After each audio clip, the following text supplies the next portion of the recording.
Hi, this is Brian French, and welcome to the Marketing Freak Show. Today we're going to be going over the 4 tools that starters should use to start creating podcasts or YouTube videos. Now, this is the intro version, and this uses screencasts, or the ability to capture a web page such as anything that you see on the internet or a presentation that you might do in Microsoft PowerPoint. So here we are at our page here, and this is actually a page within PowerPoint. So the good thing about PowerPoint is that it does allow you to create certain themes, and so you probably want to develop a color scheme that you like, put in your logo, and then simply go to the slide presentation within PowerPoint and use the other programs that we're going to be discussing. So the second program is Camtasia software. And Camtasia has a variety of applications within this program. The good news about starting with Camtasia is that they do offer a 30-day free trial period. And so this gives you a great opportunity to learn the software and to get comfortable with it and then decide if you want to buy it. I would say that Camtasia is about the easiest type of software for this purpose. So there are other programs like Final Cut Pro or Premiere Pro, which is an Adobe product, but these programs are pretty complex and the learning curve is much steeper. A lot of the type of features and what you want to accomplish in Camtasia is pretty intuitive. So actually what you do in Camtasia is you take different elements of your presentation and you import them. So that's what we did. We imported this little file here, and so you just basically click here and then import this file, and you can actually play the file. So this is the file. And you're also going to be pulling in other aspects. So you want to be pulling in the presentation that you created in PowerPoint. So that's another element that you want to pull in. You can see within this Camtasia Studio, it does have something called a timeline down here.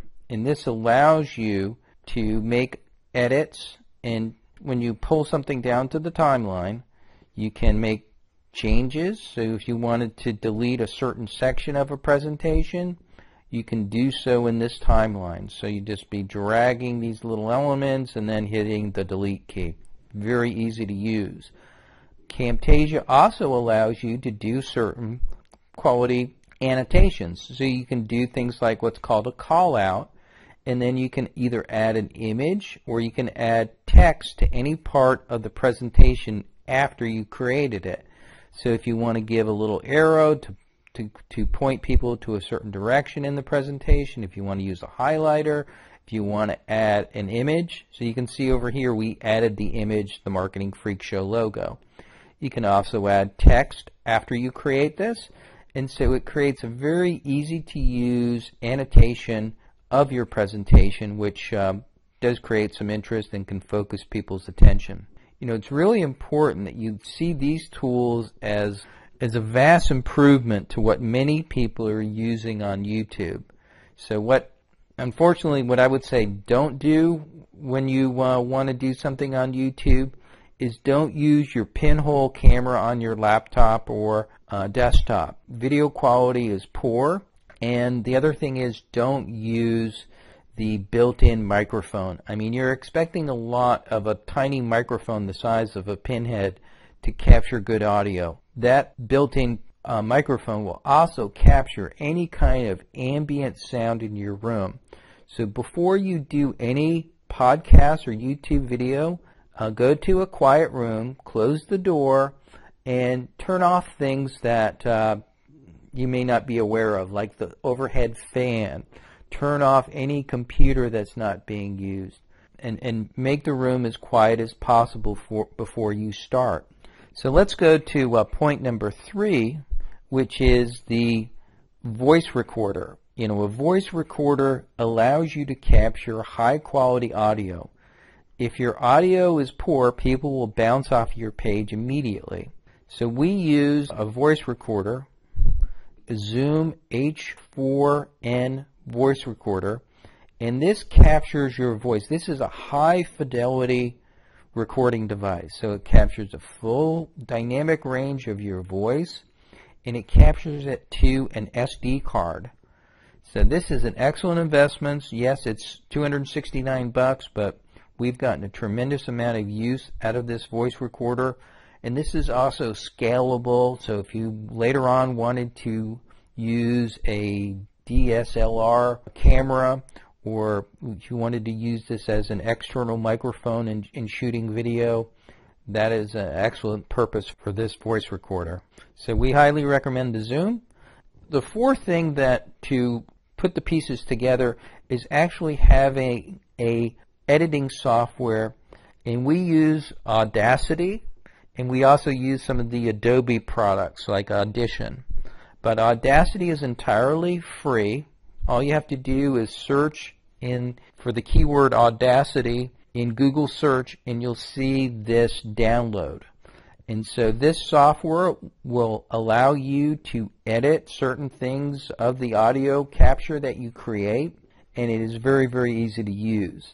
So you'll create tracks, you can reduce noise, you can do a lot of things with Audacity. So the good news is that that is entirely a freebie.